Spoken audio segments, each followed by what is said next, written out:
Kaixo, zute zait, bai, ongi etorri, crossover jaialdiaren 9.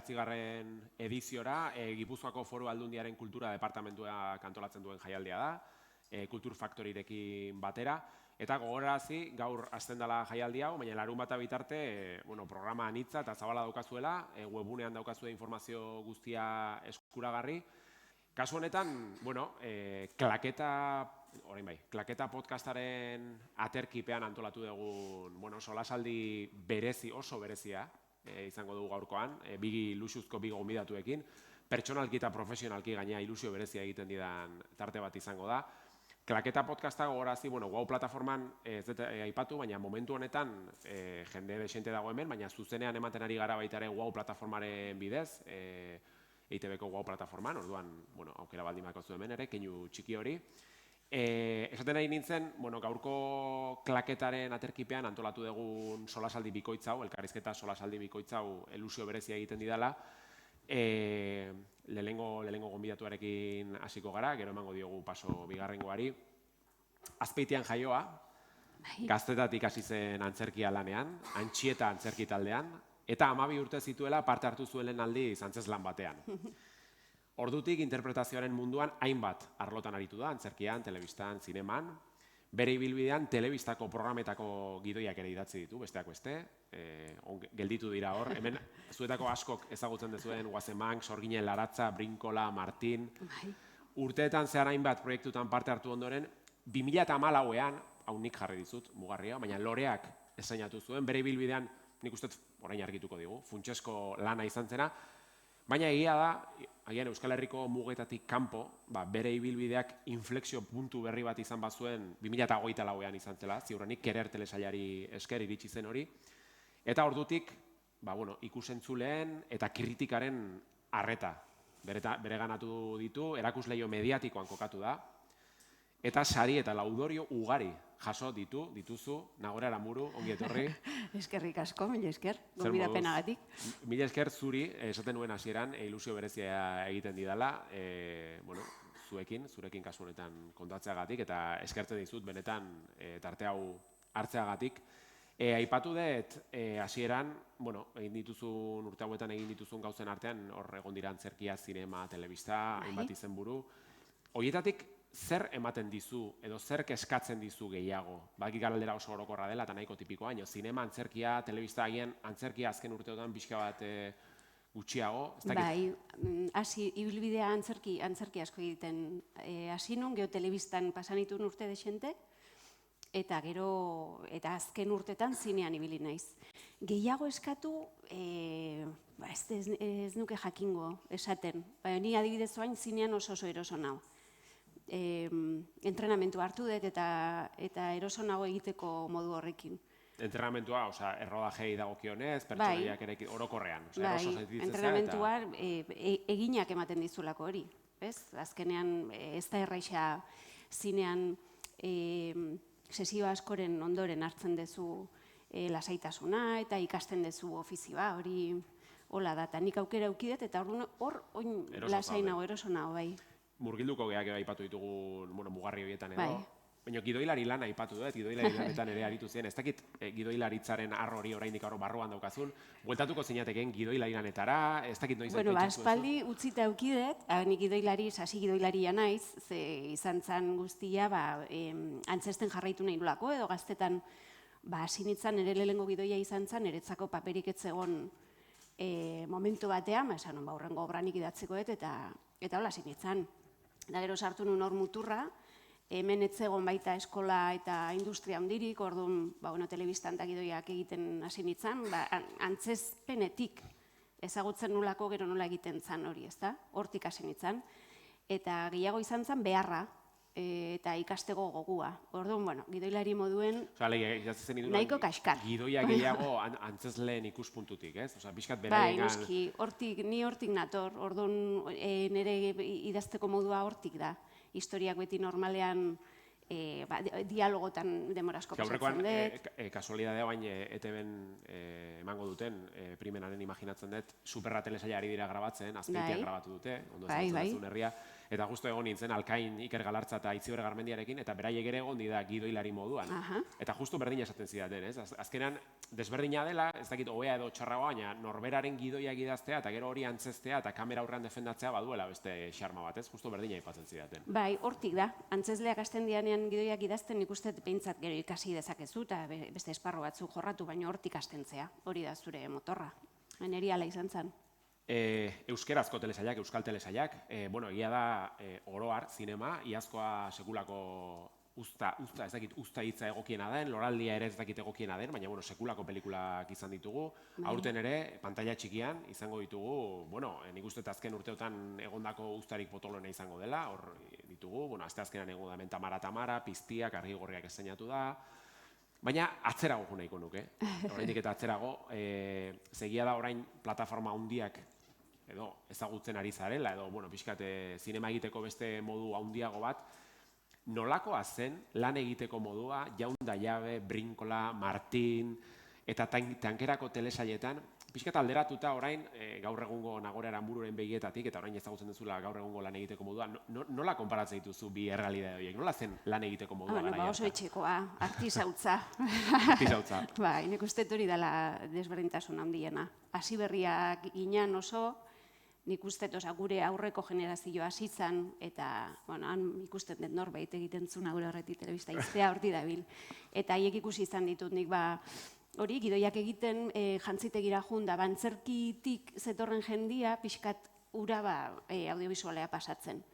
Niri txinitzaneako profesionalizatuagoa zegoen asuntoa, baina indik oso hasi berria zan dana.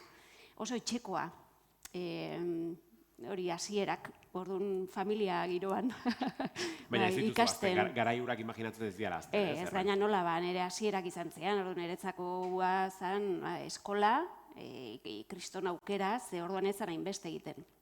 Horregoteak sorte handia zan, ikasteko aukera, eta gero pentsa, bai. Hori, oin Jose Ramon zean Maspalomasen ikusita, baina ni gogoratzen naiz Janta Jaben lehenengo ensaioa, bere haiekin nik etxean ikusten nun telesail hori, deitu ziatenean joateko, eta lehenengo ensaioan nik kalenturakin jetxin itzan bera. Intzian impresioakin. Elena Irureta ikusita, da denak ensaiatzen, Joseba Polaza, da bai, karo, netza referente zian. Zea Robia, eukidegun hor. Sartu gaitezken pixkate pertsonaiak aipatu, zen ikusten, aktoren munduan eta pertsonaiak, edo, orokorrean pelikuletan pertsonaiak duten garrantzia importantea da. 2020ra ingo ez, jauzi, hola, bapatean. Hala, venga. Ondarragoak, gerura iritsi zen zerua hoak, zakit hirugarrengo bat egongo ote den, hor utziko dut, akaso bai. Nerea Garzia inspektorearen rola jokatzen duzu, oso pertsonaia berezia da, oso, ez dakit, herrialdien nordikoetatik datozen, badakit ez zaizula gustatzen erreferentziak eta ikustea. Bai, ikustea besteak, bai, nahi ez diate balio laneako, baina bai, besteak ikustea hori piropo bada. Bai, nahi konparazioak eta esate, gogora gazitzen di. Konparazioak bai gustatzen zizkizu. Ez, edo gogora gazitzen ditu, eta esate, bitu. Gero ikusten didanez, badauke zehoze, eta bai gustatzen zait. The Killing telesaileko detektibea gogora, niri pertsonalki. Nerea Garzia. Bai.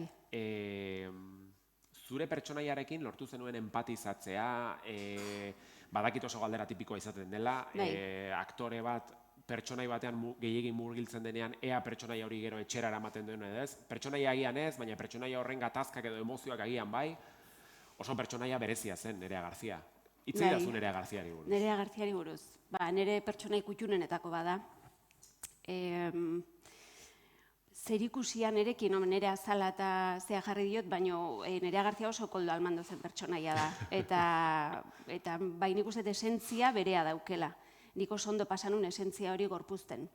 Ze dauken konflikto emozionala eta hain ez daka tensiorik pertsonaiak. Ez daka tensio emozionalik barruan ez du erakuste orduan dana tapatzen du, ez daki oso ondo sentitzen duen edo, hor blokeo badauke, eta hori guztia errexagoa da egiten, eramangarriagoa da. Egiten aizean unean, eta gero genero egitea divertigarria da. barre asko egiten dugu. Divertigarriagoa da. Oso divertigarria Barre da. egiten duten? Bai, Barre asko egin genuen. Kosta egiten da hori pentsatzea. Ondarragoaken, bai, ez dakizu oso ondo, limitea hortxe ibiltzen zea, hortxe, orduan pasatzea erresa da, begirada batekin, musika imaginatzen duzu, ez gotzan, ez gauza horiek, eta hori egiten noizeala horrekin jolasten da. Eta ni, bai, nerea oso kutxuna da, baina alde hortatik oso ondo pasatzen dut egiten, rodatzen dugunean, haren historiarekin. Ondarragoatik zerua oakera, osea, behin ikusita, ondarragoaken emaitza, bisuala, narratiboa, musika, Aitor Etxeberriaren musika aipatu duzu, bigarren denboraldi ura egitea ere desberdina izango zela zuretzat, ez? Ja ezagutzen zenuen pixkat bisualki eta nola izango zen telesaila, osea, beste modu batean egingo zenuen agian, ez? Edo ez izun gehiegi baldintzatu horrek? Ez, baldintzatu gintun, ahaztu egiten zehala, ze baldintzetan egin rodatu genuen lehengoa, gero emaitza ikusten dezunean. COVID garaian zen, ez da? Bai, COVID-eko 2020ko abuztuan egin genuen, maskarilekin, eta bai, lehengo lanetako bat izan zen, etxetik atea eta gero. Eta nahi gertatu zitzaiten, hori rodatu ikusi genuen gero emaitza, ni flipatu genuen emaitzarekin, ni asko guztaren zait, biak guztaren zaizki, Ondarragoak oso kutxuna dut. Eta gero berriro rodatzen hasi ginean, astentzea, ze kondiziotan lan egiten genuen, ez? Osea, azkar, eta bueno, neurri beste telesail batzukin konparatuz urriekin. Orduan berriro 3 egun pasatzen dituzu ze oso ondo ez dakizula oso ondo non zauden, eta gero ia laugarrengoan esatezu, hemen efikazak izan behar dugu, hemen egin behar da, eta horrea, eta gerrilla kontu gehiago da, ez? Gerrilla bada askotan errodajetan erabiltzen ez duten hitza, gerrilla. Bueno, hori da gutxi geanean, hobeto egingo genukenean, edo toma gehiago egingo genitunean, baina ez dagoenean denboraik, hori da ez dagolako diru nahikoa, eta aurrera, bai, baina hor normalean hori askotan egoten da gizan material oso ona eta gogoa handia, orduan horrek emate dizkizu beste gauza batzuk. Hor geho, lan horiek beste eukitu bat izate dute. Normalen oso autoreanak eta izaten dira, eta jendearen marka, zigilua ikusi egiten da, ez? Eta bereziak dira, lan horiek gero bereziak izaten dira. Bueno, marka eta zigilua aipatuta, laizter sartuko gea, Alauda Ruiz Dazuaren munduan. Bai. Baina, orokorrean pertsonaiak lantzerako orduan, badakit, edo, behintzat elkarrizketa batean irakurri nizun, badaude, metodo desberdinak, ez, interpretazioaren munduan. Zu gehiago zehala, pertsonaiak emozioetik lantzeko, ez fisikotik, edo beste referentatik, nola da hori, pixkat ikusle arruntari esplikatzeko?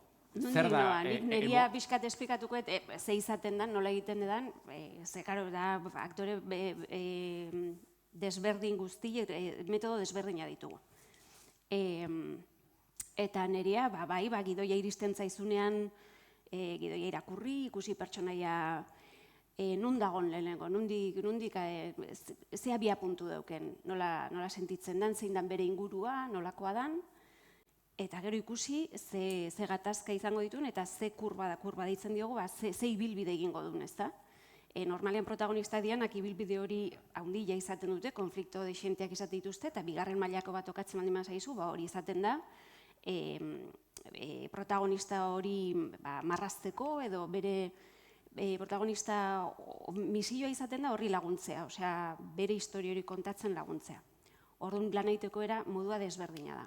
Eta ni normalean hortik hasten naiz, non dago, nola sentitzen da, ze momentutan dago. Non dago diozuna, ze motxila daraman gaina. Hori da, nondi dator eta non dago momentu honetan. Pelikula hasten geanean non dago, ez? Eta hortako zuzendariakin asko hitz egiten da, jartzen dizkiozu zuk nahi dituzun gauzak, eta gero gidoian pasatzen dian tokitatik aldan egiazkoen pasa. Osea, saiatu aldan benetakoen izaten, gidoi hortan agertzen dana eta zuzendaria kontatu nahi duna. Egia da nahi normalean, pertsonaia oso emozionalak emate izkiatela, emozio gordetzen dutenak, zerbait esan eta beste zerbait sentitzen edo pentsatzen nahi dianak, eta orduan hortik joan behar izaten da, hori landu behar izaten da. Komedia pixkat igual falta da. Bueno, azken aldian bai, azken aldian komedia gutxi, bai. Baina egia da gero, segun pertsonaia, Kererrekoak ez dakaz ikusi, baina Indomingo zen egin edan pertsonaiak kanpotik... Aipatzen dituzula, guazen nahi badezu, barreratzea Alaudaren munduan. Alauda Ruiz Dazua, Kerer, Los Domingos. Galdera asko dauzkat horren inguruan, baina... Bota, hasi? Aipatu zenuen Kererren, telesailean aukeratua izan zinenean, aipatu zenuen ez nuen espero aukeratuko nindutenik. Ziur bainengoen dimentsio honetako plataforma baterako pertsonaia bat ezin zela aktore ezezagun bat izan. Ez nekien ez da adina ematen nuen ere. Bueno, hain nola kontundente esan honik hori.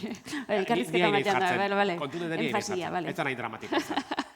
Gaina amaitu zenuen esaten, shock bat izan zen. Bai, ez nik ez nuen pentsatzen pertsonaia niretzat izango zanik.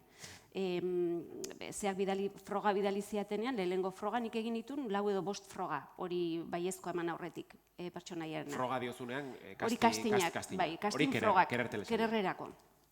Eta, irakurri nunean, pertsonaia handia zen, oso potentea, bizkarrean zeraman serie osoa, eta plataforma oso, estaduko plataforma oso ezagun batentzako zen.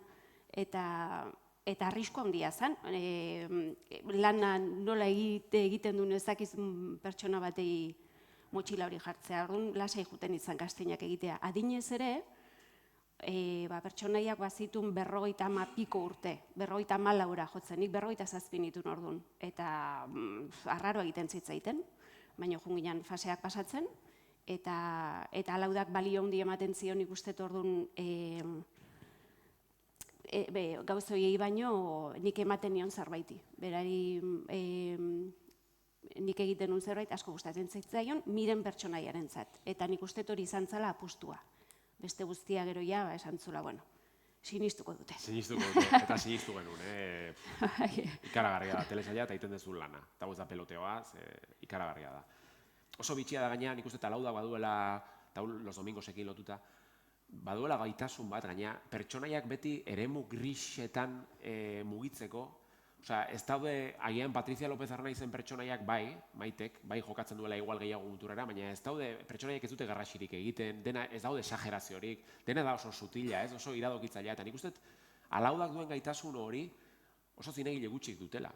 Eta ez dakit bitxia iruditzen zaitez nola ulertu zean alaudarekin, badirudi zuen bideak elkartu egin direla, eta bata bestearekiko jaio zatela pixka delkarrekin lan egiteko, sentsazio hori ematen du. Nik ez dakit, baina oso gustura egin dugu. Oso ondo ulertu ginen, nik beti esaten ez, niretzako esan dian gauza guztiez aparte, eta bere lan egiteko era esan dugun guztian aparte, berak jartzen ditu emakumeak dira, normalean, bere historietako protagonistak, baina normalean oso ikustezinak izaten dian pertsonaiak dira. Normalean oso jende sensiblea eta ez dakit lotxatia, baina atzean gehatzen den jendea da. Eta hori da zerbait berak oso ondo egiten duna.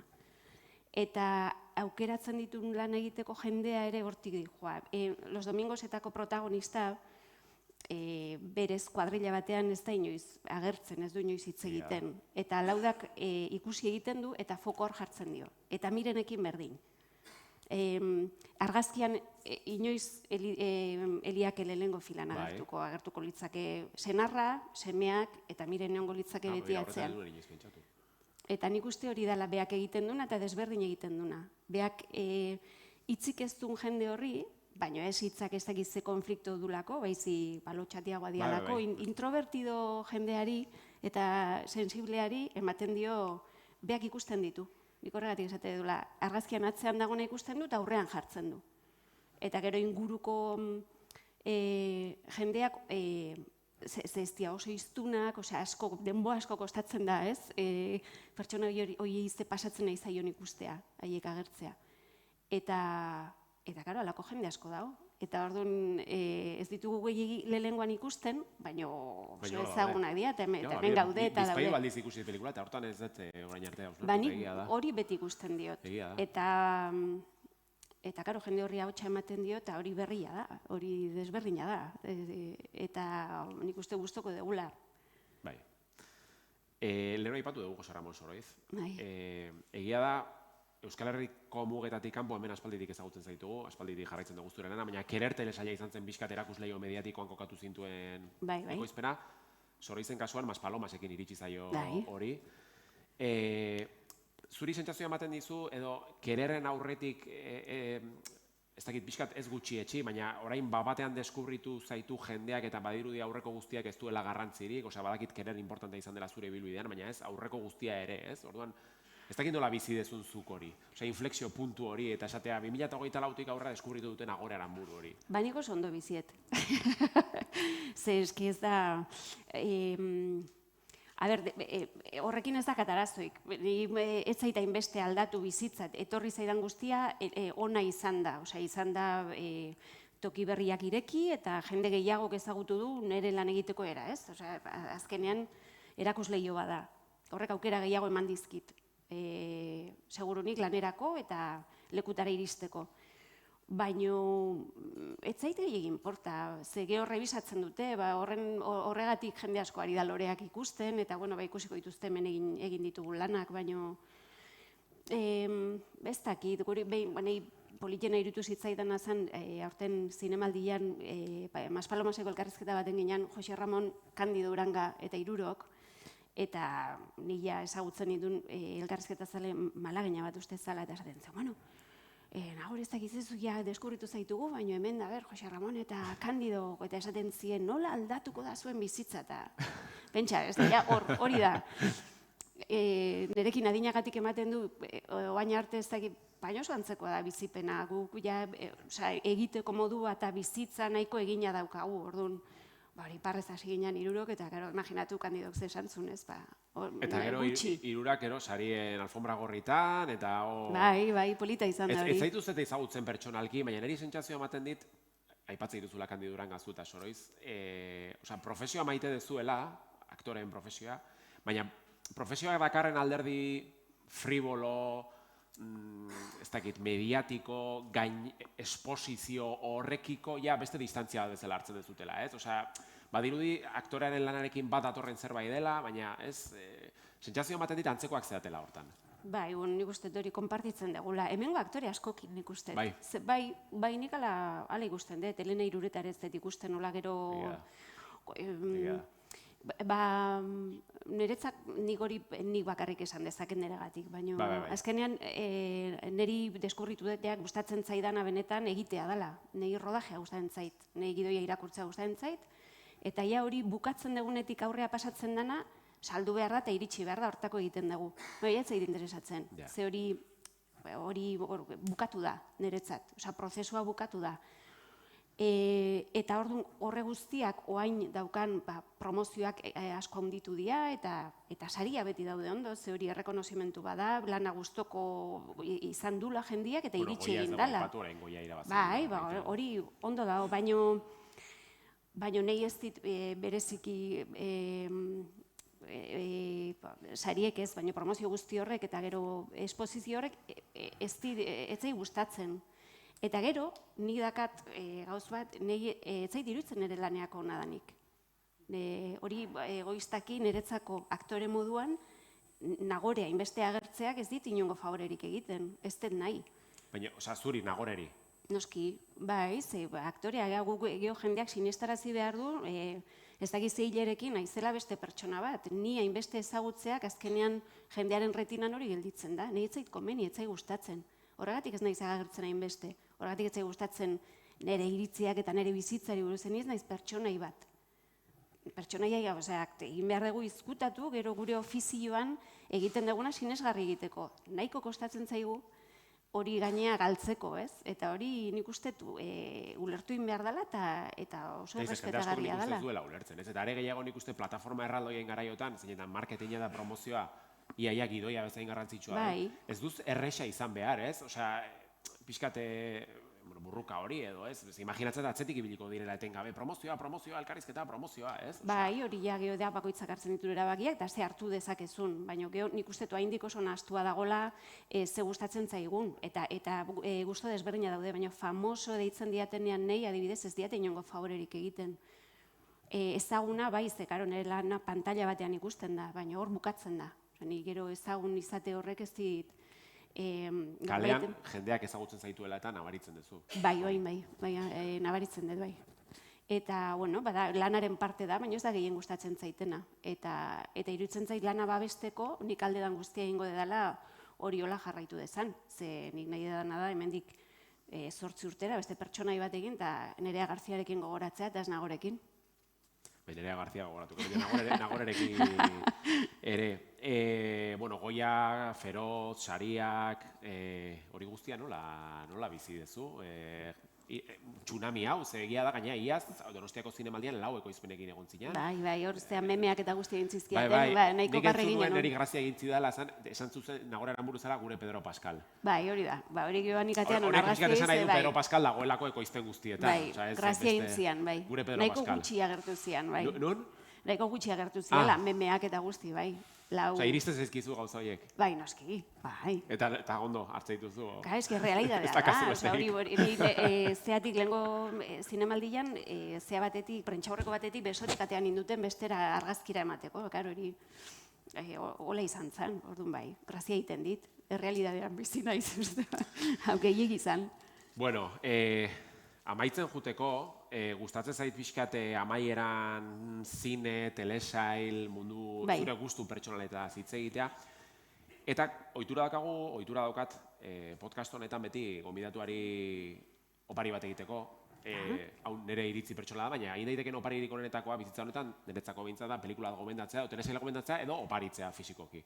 Gustatzen zait pelikulak oparitzea. Ondo iruditzen zait. Bale, orduan, hau da zuria, ezta? Bai. Hau pelikula aukeratu dut, zuretzako. Ireki leike? Bai, horretarako da. Betaurreko gabe? Ez dakit ikusi dezun, ezagutzen dezun. Paul Thomas Andersonen pelikula bada. Ez dut ikusi. Vale. Badauka, bi arrazoiengatik. Da Paul Thomas Andersonen pelikula, El hilo invisible pelikula oparitu diot. Bueno, azteko orain, Oscar sarietan eman diotelako, sari bat. Eta gero bestetik baduelak pixka lotura bat Balenciaga telesailarekin. Orduan, aitzakia besterik ez da, klaketaz gogoratzeko. Eta, hemendik tiraz. Telesail zalea zea, telesailak ikusten dituzu, pelikulak... Zalea banaiz, bestela, nik egiten dedana, ikusteak ere ematen didalako berdina, hori lortzeko, komunikazio horrek edo pelikula bat ikusten dedanean eta mugitzen naunean, hori bezalako sensazioek ez gutxi daude, zinematika gustu ateatzen nahi zenean. Baina egia da, ez naizela zale amorratu, ez naiz asko kontsumitzekoa. Lanean nahi naizenean batez. Batez? Oso gutxi, ze gainezka egiten dit. Ez dakit zer dauka. Lanean zaudena, zentratua zaude horretan. Bai, nik lanean nagoenean rodajetan da, jendea gero bukatuta, zinemara goaz, nik ezin izaten dugu, nila neiko dauket egiten egianakin. Eta bestela oso lasaia naiz, oso makal, ikuste ditut gauzak denbora askotin. Hori ondo dago, ala ere. Ez dakit, hola da. Eta, bueno, egiten dudana, baina horrek oso ez jakina naiz, oso ez jakina gero ikusle moduan. Bueno, ez jakina, egia da, gaur egun telesailak ez ikuste badirudi ez jakina izatea dela. Eta gero nahi, hainbeste oteak ez dit, da literatura bezala, ez dit favorerik egiten. Ez dakit, musikan ez gertatzen. Hor, ez dakit zeba, betidanik euki izan dean gauza bat izan. Hor, hobeto aukeratzen dut, baina besteak gehiegi dagonean beteka ematen dit, eta pixkanaka, oso pixkanaka. Bueno, eskatu behar nizun gomendioak oparitzeko, baina izan daiteke zerbait musikala nahi baldin badezu. Ez. Ikusi dezun azken telesaila ez zaizuna bat ere gustatu, edo deskubritu dezun zerbait, edo gomendatu dizuten zerbait eta ez zaizuna gustatu, edo zer izan daiteke. Eske ez dakit esaten, aizka. Eske ikusi nun azkena, eta gero 3 hasita ditut, baina ez ditu bukatzen, ez dauka gauetan lo hartzen dut. Hori amatasunaren historia da, baina... Ez dakit, bentsa, uste Jakarta ikusi nula azkenetako bat, anatomia de un instante ikusi nun oindala gutxi. Bueno, oso nahi Jakarta, bide bat etzen godu, Jakarta Movistarren daukazue ikusgai, Javier Cámara eta... Niretzat, bai, gaina zea intzian, bai. Bai, eragiten du, telesailak, Eta Diegok egina zala jakinda sorpresa hartu nun, eta hori gustatzen zait, ikustea hola, bakoitzan ibilbidea nola di joan. Bai, azkenetako ala gusto ikusi nuna Jakarta. Ez dakit, gehiago? Ez, nahiko da. Nahikoa da. Zesan, Nagore, mila esker, benetan, gure gana etortzeagatik, ikusita gainean nola zabiltzan lanez, eta mi querida señorita, estrenatu duzu... Bai, Malagan estrenatu zen. Malagan, imaginatzet, proiektuak izango dituzula hor. Ez dakit, leheno ohikoagoa zen ezezkoak, baiezkoak baino gehiago, orain ez dakit buelta eman dion horri. Bai, lehentzan, casting gehiago eta saiakera gehiago gauzetara iristeko, eta oin berdin jarraitzen du, baina oinegia da, batzutan iristen diala proiektuak zure izenarekin, adibidez zuzendari batek, pentsatu dulako idatzi duen hortan, zultzako hori. Maspalomasen kasua, ez? Opari bada. Maspalomas ez, Maspalomas kastina egin genuen. Kastina egin zen. Haini Jose Ramonekin kastina egin nun. Urte bete lehenago. Pentsa. Ez daukat hor zeaik influentzik. Etxekoak okerrenak dira. Batzutan pasatzen da okerrena izatea. Zori pasazen alaudarekin. Kastine, bigarren gorako kastinik egin gabe alaudaren. Mujaren papera ez dugu aipatu gehiagi, baina, bueno, hori bai, uste pixkat urrun egongo dela, ez? Nagora eranbururetik. Ez pentsa, hor sorpresak hartzen dira. Bai? Bueno. Beste bateako karriko dugu gurutzaren bat zuaitonea. Eskerrik asko, benetan, gonbidapenagatik. Jarraian, Fariba Seijan, behira ingoet. Jak ego emendakagun, normalan egiten deguna, eskerrik asko. Oso ondo, mila esker. Eskerrik asko.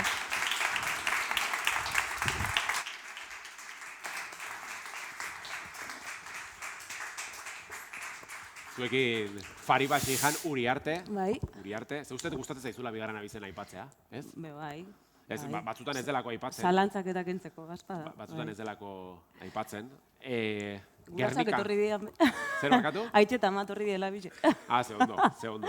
Bai, gaur denetarik. Ez dago ikoa izaten, jakin dezazuen, urte batzuk daramandik jaialdi honetan, eta euskerazko mainguruetan hainbeste jende egotea ez dago ikoa izaten, beraz, badaukazu zuek kapazitatea, jendea mugitzeko. Gernikan jaioa, ama euskalduna, aita Teheran darra, Goenkalen eta El Secreto de Puente Viejo telesaileekin ezagutu genuen, baina La Unidad telesailearekin bere ibilbidea sendotzen hasi zen. Nazioartean ere urrats garrantzitsuak egin dituzu, Guy Ritchieren zuzendaritzapean egin dezu lan, Teheran serian Hugh Laurie, alegia House doktorearekin partekatu du pantailan, eta, gero hitz egingo dugu honi buruz, baina Matices, Salvador eta Teheran bezalako proiektuekin plataforma handietan murgildu zea, askotariko pertsonaietarako egokitzeko gaitasuna, hainbat hizkuntzatan aritzeko jariotasuna, eta ikusentzunezkoen panoraman gero eta presentzia nabarmenagoa. Hoiek dira gaurko gonbidatuari buruz oso labur, aipa daitezkeen ezaugarri batzuk. Fariba Seijan Uriarte esan bezala, eskerrik asko. Eskerrik asko zurita, eskerrik asko laburpen eder horregaitxik. Bueno, nahiko errez, utzi didazu, egia da dauzkazula hola mugarri oso importanteak. Irakurri dizut berriki, uste urrengo aurreko astean, zure Instagramen Malagan egontzea. Bai, Malagan. Eta jarri zenuen badira iritsi orduko umorea aldatzen dizuten lekuak. Malaga da hoietako bat. Bai, ni Andaluzin bizitakoan bebanaz, Sevillan ikasen aben arte dramatikoa. Eta Andaluzi gaitxik badekotorako miresmena handi bat, eta bai, nik izango nek adibidez, Sevilla dara nire hiriburu gustokoena. Munduko hiriburu gustokoenetako. Bueno, realtzale askoren hiriburu gustokoena, Leicester izango da, baina lasai hemen futbolaz ez dugu laitzengo. Euskal Herrira itzuriz, zen, oain momentuetan unbizizea? Madrilen bizinaz, bai. Hau lotu nahi nuen, Euskal Herrira jaialdi honen aitzakiarekin. Baina Donostin be denpora asko bizizenaz, Amaika urte bizizenaz Donostin. Bizitzen? Bai, bizi, bai. Orain dela 3 urte joan nintzen Madrilera, eta Donosti nahiko ondo ezagutzeot. Eta ezagutzen hauen festival hau, eta oso pozik sentiutenaz, eskerrik asko. Gonbidapena gaitxik. Zuei. Orain murgilduko geha, aipatu ditugun izenburu horietan. Aipatu nahi barruen, La Revuelta, La Resistencia, bi aldiz egon zera David Broncanoren saioan. Eskatu behar nizun gaur, baina gehiagik iruditu zait, lehenengo atalean ez dakit ikusi zuten saioa, baina Fariba sartu zen, ez dakit dut esplikatu, Zintzilik. Zintzilik, bai. El Conquistador del Fin del Mundo moduko zea batetik, soka batetik jetxi zinean. Garai horretan horrela iten ziren, sarrera programa horretan, bai. Bueno, nik ez daukat Broncanoren gaitasuna elkaritzen egiteko, eta ez dakit informaltasun puntu hori, baina bai iruditzen zait zerbait interesgarria, saio horretan aipatu zenuela, zure izaera, zure jaioterria, nortasuna, oso garrantzitsuak izan direla, zure aktore lanak egiteko, zure pertsonaia gauzatzeko, alegia Fariba Seijan Uriarte den moduan, zure nortasuna oso importantea dela lana aurreratzeko edo lana aukitzerako orduan. Garrantzitsua izan dela. Hori ala da? Bai, nire izakera esate duzu. Zure izakera, bai, zure nortasuna. Bai, nik uste betiko dutela oso introspektibonaz, barrurakoanaz, ez? Oso refleksibanaz. Baina, badekot igual nire gurasoen gatik, azkenien ikuspuntu oso zabala eta askotan esaten dut nomada sentitzen azela, zestekotolako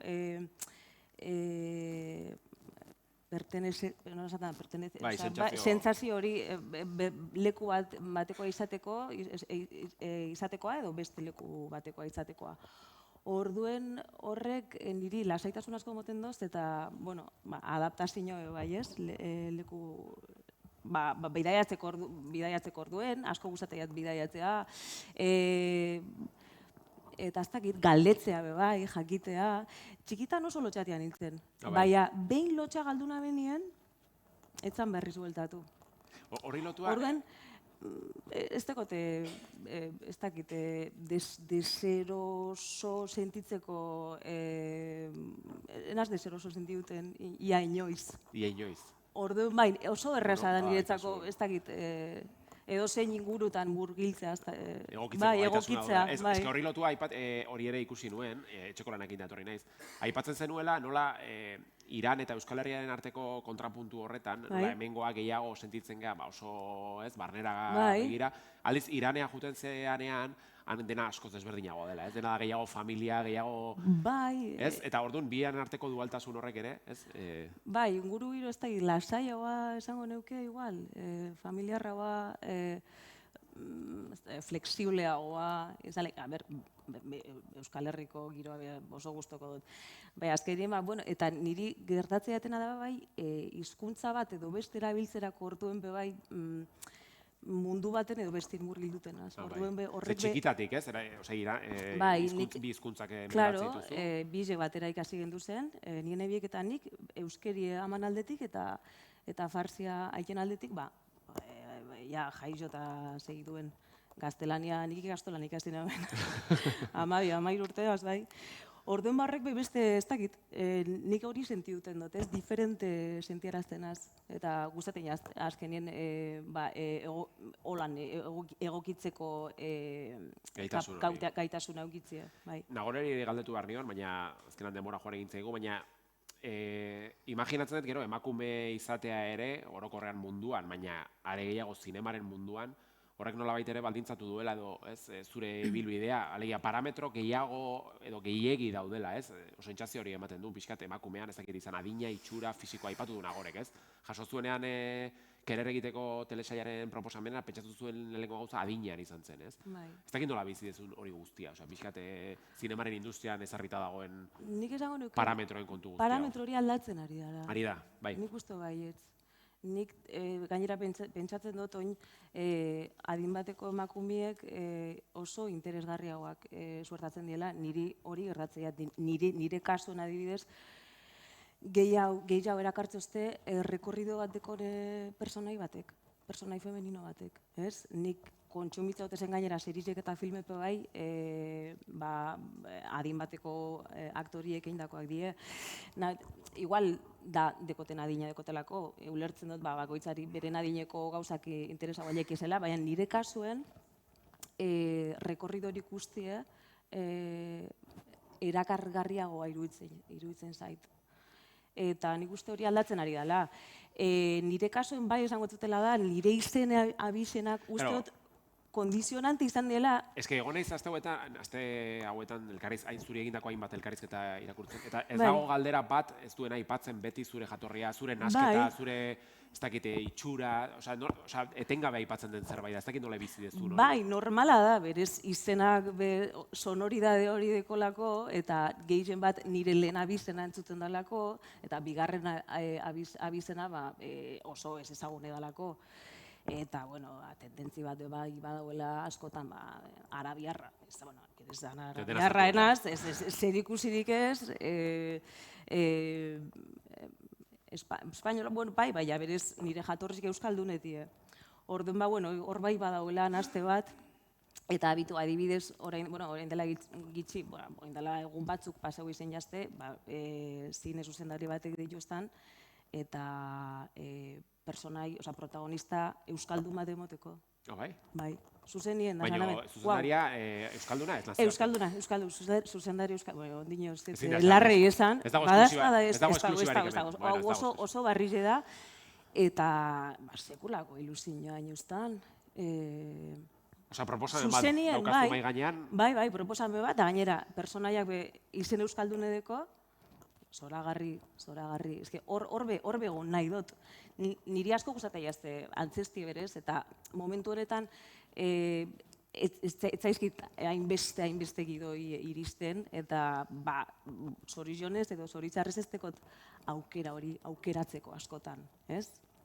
Baina bai, bati nolako proposamen batek, Bueno, gero behintzat mikrotik kanpo kontatuko jazu. Bai, kontako zut.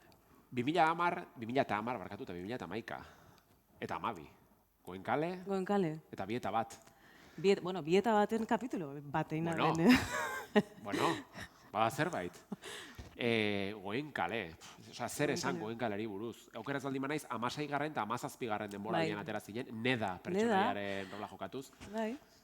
Zer esan Goenkaleri buruz. Hainbat euskal aktoren, hemen aipatu ditugun guztiena arrobi, hitzegi dazu, mesedez Goenkaleri buruz. Nahi dezuna aipatu. Bueno, eski, nik umetatik gure izen dute aktori izen, ez? Eta herri jen esaten zuena da, bueno, baia, no ezagertzaren Goenkale. Hori da. Osa, gaur egun guazen dena... Bai, orduntxe Goenkale izan. Eta gogoan dekot, hori, Donostira joan jen amaten jautu guztien, kastina egiten. Eta, bueno, kastinena ben, talako baten, olatz beubiden partezko dei bat jasona ben, ez da inor zain, gizon bazan, da, ezazten, persona honetako ustu sumon, bai, olatzeri, asko guztiako zure probi eta zuretzat moldatute, personai bat eratu nahi deu, idatzi nahi deu, kastina, bai.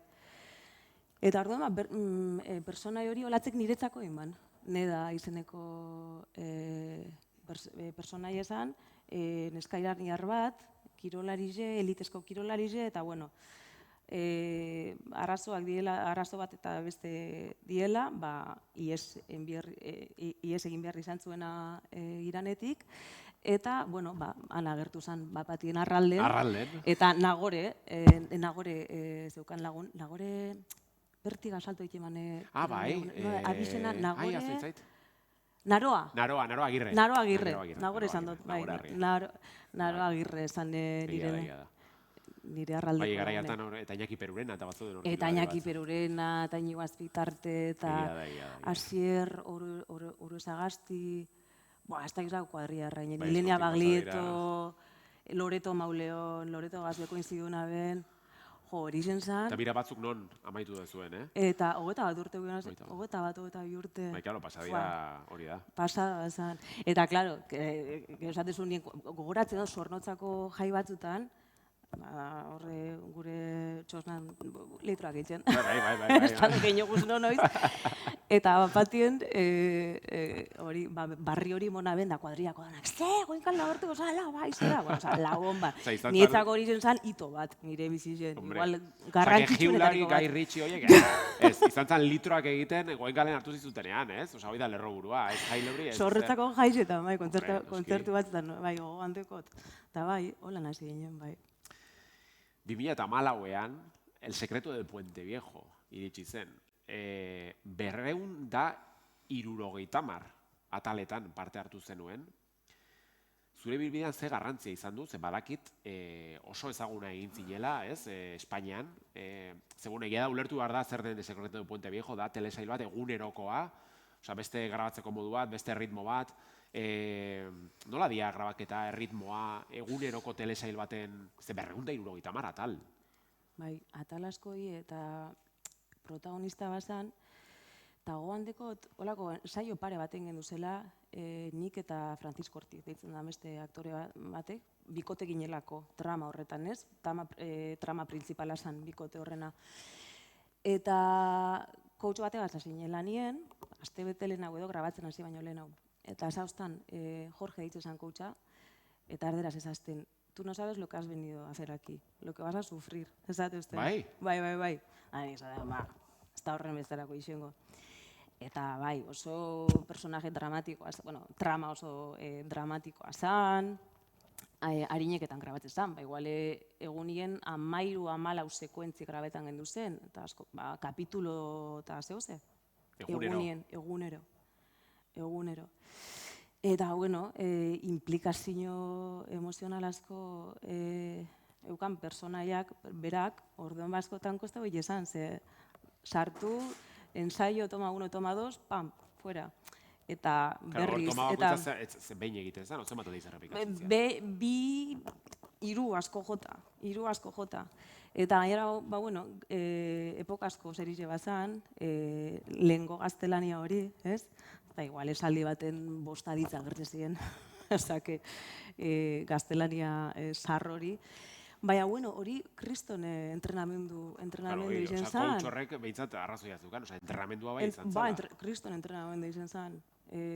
Horrepe bai, bueno, azkenien nagorek esaten da moduen, niri rodaje guztetia azte, lan eitxe guztetia azte, entrenamendu guztetia azte.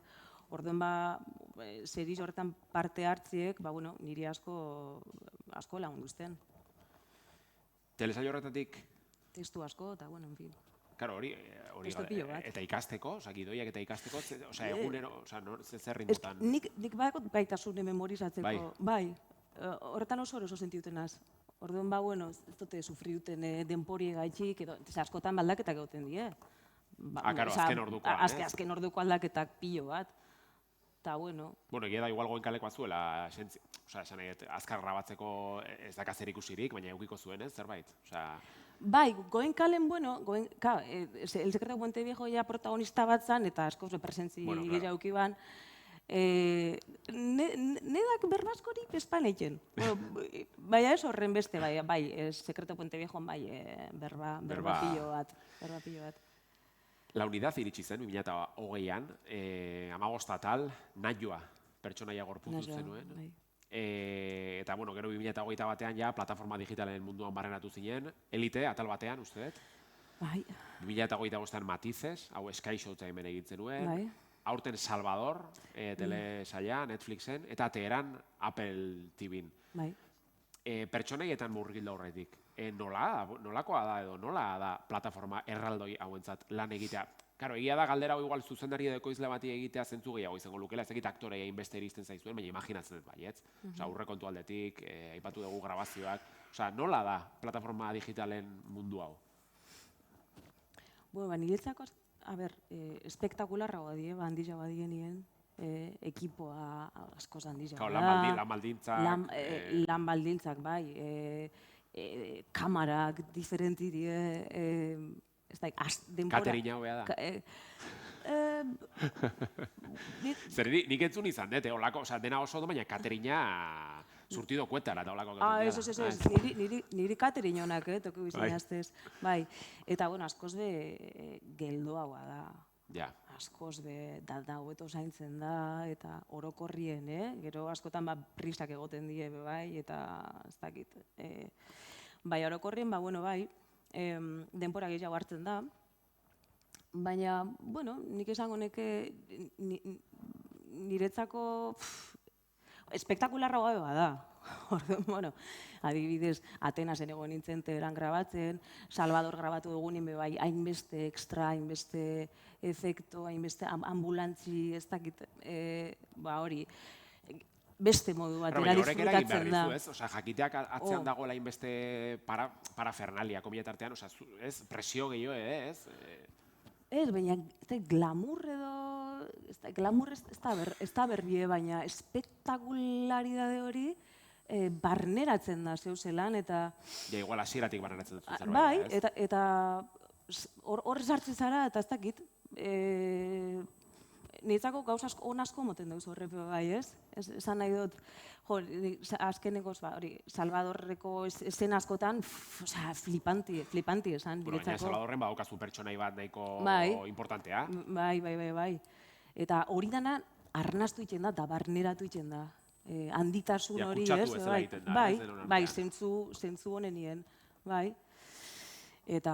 Hor, Teheran aipatu dugu, eta lehen aipatu dut, ni bere garaian oso jauz zalean. Oso jauz zalean. Mesedez, Hugh Laurie, majoa da? Super majoa, bitu. Hugh Laurie, jauz doktorea.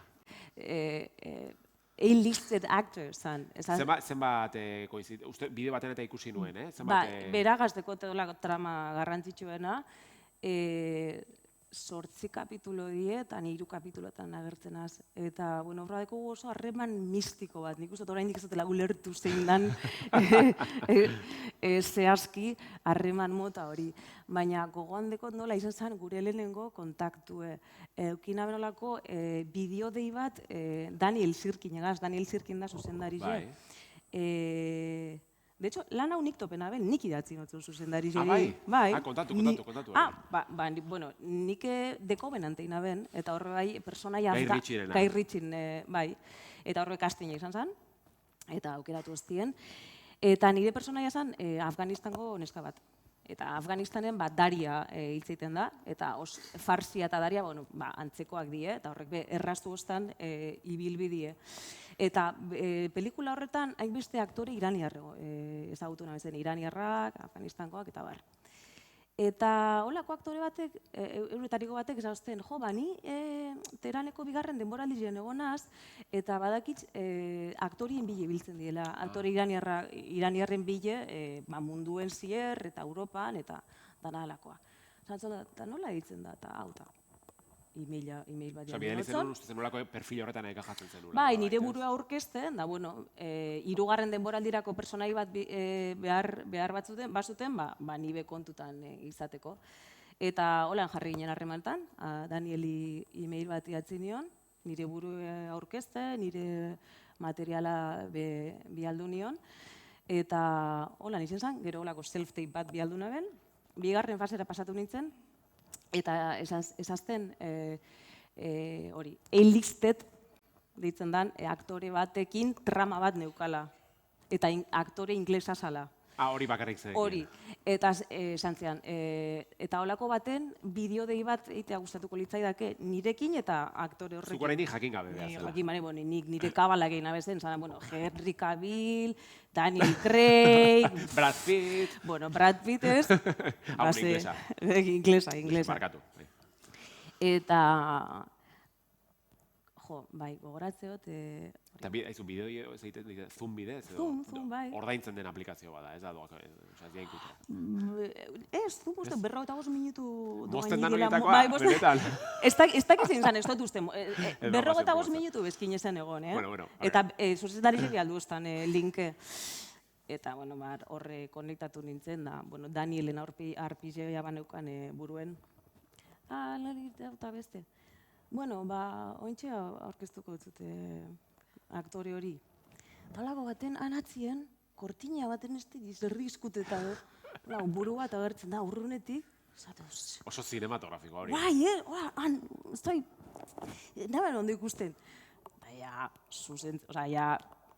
Urbiltzen hasi zanien kamarara zan, Dr. House. Ez que hori betiko izango da Dr. House. Dr. House. Eta gesarri izan da, hi.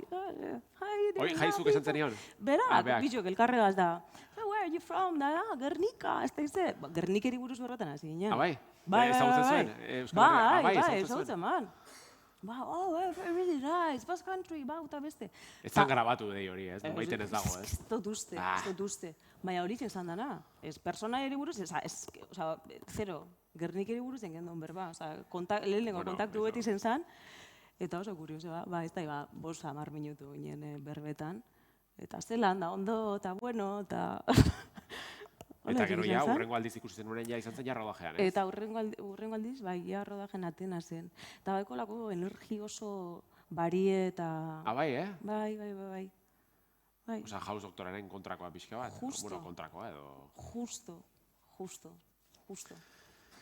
Guy Ritchiearen, egia ez dela telesabe, pelikula da, Guy Ritchierekin ere...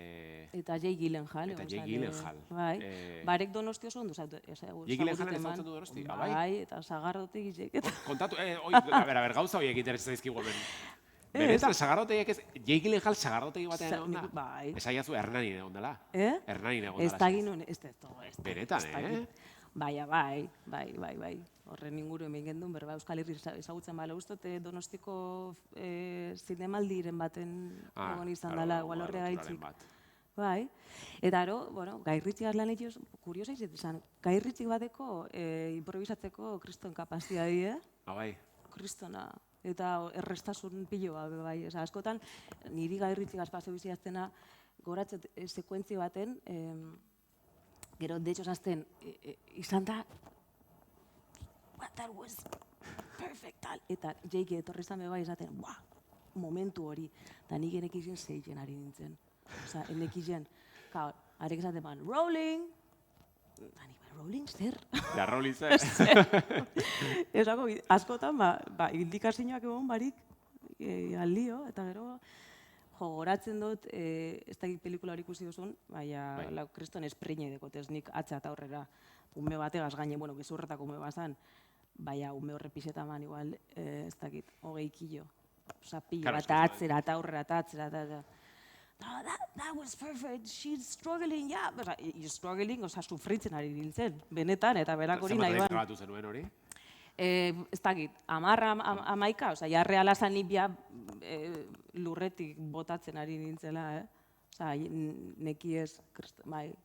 Baina, oso divertigarri izan zen. Bai, eta gogoratze bai, aktore bat bai, esaten ziola, oza, proposamen bat eukiten bala, eta entzun egiten ban. Eta, bale, aldatu egiten ban. Bai. Badago oraindik antzestu ez ezun pertso, bueno, imaginatzen asko egongo diala, baina edo gustatuko litzaizuken, aipatu nahi nuen justo, baina leheno aurreratu zea, badakit ez duela kontatuko, baina aipatu ditugun izenburu horien guztien artean, Goen kale eta aipatu ditugu astapenak, baina badukazuko gogoa euskerazko telesail pelikuletan parte hartzeko? Euskerazko, bai, asko. Ez dakit. Aspali, bueno, irutxulotik ez dut beste zerrein Euskal Herrizen, urte batzu pasei. Bueno, claro, zenbat urte. Egia da, aztutan ego, Irutxulo. Zurine Hidalgo eta Amankai. Iker Galartza, Amankai, bai? Egia da, behira, hori zetekarri. Aurkezpenan ez eta ipatu Irutxulo. Bai, batzik urte pasei, baina bai, gustatuko litzaidak. Eta, bueno, azken aldiz, akzioa eta genero desente egiten ari naz. Eta gustatuko litzaizuke, ez dakit, komedia egitea... Pilo bat. Komedia, bai. Pilo bat. Eta izaten dut, bai, komedia egitea gustatuko litzaizuke. Bai, askotan, drama horretara erota, hostia, bene dela egitzi. Bueno, 2 urte, grabatu genuen Disforia, pelikula bat. Bai, oain estrenatuko da, ez? Bueno, festivaletan bere ibilbidea egiten ari da, eta irailen edo urrizen zinematan estrenatuko da, Funny Games antzeko historia bada. Guztiz dramatikoa. Funny Games? Funny Gamesen antzeko kutsu edeko, bai. Eta berriz, ama bat, bere alabiega, amatasunaz asko hitz egiten dugu pelikula horrek, bipolaridadiaz hitz egiten dugu, baina hori oso dramatikoa bai da, thriller psikologiko bat da. Eta bai, bati gustatuko litzaidak olako euskaldun serie baten. Bueno, aipatu duzu badokazula zerbait mahai gainean. Bai. Egongo gea adi. Zure zinema gustuak ez dautu nahi ditut. Nire zinema gustuak. Telesailak, bueno, lehenik eta behin noski, hau, asmatu duten. Ai, eskerrik asko. Badakit ikusi dezula. Eta, Interestelar pelikula ekarri, Christopher Nolanen pelikula. Bueno, lehenik eta behin, mira, nagorari azuzait esatea, baina konbidatu gehienek bakizuz erantzute jazuten. Bai, eskarrik asko, baina ez daukat irakurgailua etxean. Osa, oparitu behar detena da DVD edo Blu-ray irakurgailu bat. Interestelar da, Christopher Nolanena. Eta okeraz baldin manaiz, erantzun batean, elkarrizketa batean aipatu zenun, ze pelikulatan gustatuko litzaizuke bizitzea, eta erantzun zenun Interestelar. Ez dugu horatzen. Orduan, mesez, esplikatu didazu, zergatik nahi ezun bizi Interestelarren. Matthew McConaugheyrekin horre liburu artean, edo? Interestelar ez hemen, ezan, danien.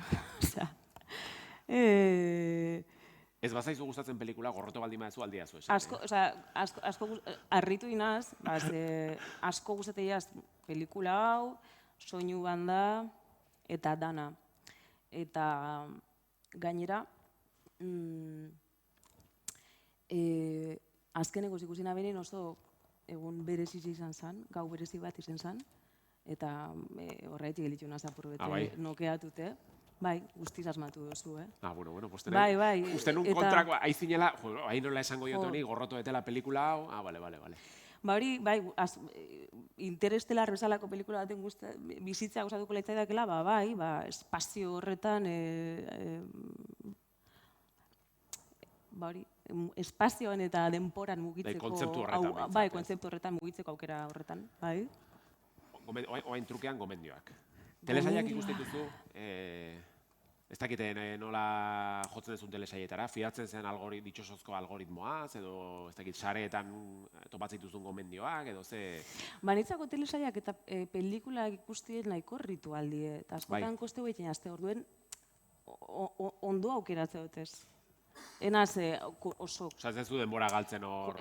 Ez dut ez konsumiltzen holan, jente asko egiten da moduen. Asko gustatzen jazte zinemara jutie. Telesainak baino gehiago nahi hau dut pelikula hon bat ikustia. Eta azkena, zirat esango dut. Ze iruditu zaizu? Uste nuen Oliver Laxe ez genuela aipatu behar, hemen? Bai, aipatu dugu, ez nola ez. Bueno, Oliver Laxe eta Sorgoiren arteko beef hori, ez dakit irakurri ezun. Bai. Karaoke batean eukizutela, bueno, berdin du, hori beste bateak utziko. Ni oso Laxe estalienaz. Bai. Eta asko gustatu zitzaidan pelikula hori. Nagorik izan dugu moduen, pelikulakaz eta zineagaz, zerizekaz badekotoko olako hori. Kontu gehiago aukeratzeko orduen edo ikusteko orduen, baina musikarekin hori ez gertatzen, oso kontsumitzailean az musikana. Ze kurioso, nagorek berdina esan dit, musikaren inguruan. Claro, hori entzuoten niri... Claro, aktorek igual musika asko erabiltzen dezute ere, ez? Zuen barne introspekzio ez dakit. Nitzako musika balsamo bada, nik asko disfrutatzen musika. Nik, igual ez da, egunien hiru ordu igual entzuten. 2 ordu, egunero. Bai. Bueno, orduan, Sirat gomendatzen diguzu. Bai, niri Sirat gomendatzen. Eta musika, bide batez, zerbait gomendagarria, edo ez dakit. Egun txarra daukazunen, hola pixka talaitzeko erabiltzen duzun abesti bat, edo soinu banda bat, interestelarretena, eta honekin ja maitzen jugo, Azken aldiren elektronika entzuten dut. Bai? Osa, Sirateko rave hoietako, ez? Bai? Born Sleepy. Aixe adibidez, holako abestilek bai. Altzetu hostia bai, energize moten da bie. Mila esker, komendioagatik. Zuri. Eskerrik asko, Fariba Xijan Uriarte. Ja, zalantzan euken eman dizudanean esku artean esan dena, ama, uste ez dutela asmatu. Eguneko egun. Poste naiz. Eskerrik asko, benetan. Eta, bueno, eskerrik asko gerturatu zareten guztioi, benetan, kriston plazerra izan da, zuekin guztiekin hemen egotea, Fariba, Nagore, Wow plataformaren bestaldean zaudeten guztioi ere, seguro dagoela norbait ere, eskerrik asko ikusi eta entzuteagatik. Eta, beti ez den moduan, klaketaren urrengo saio batean, elkar ikusiko gea. Eskerrik asko denoi, mila esker. Eskerrik asko, aizta. Eskerrik asko.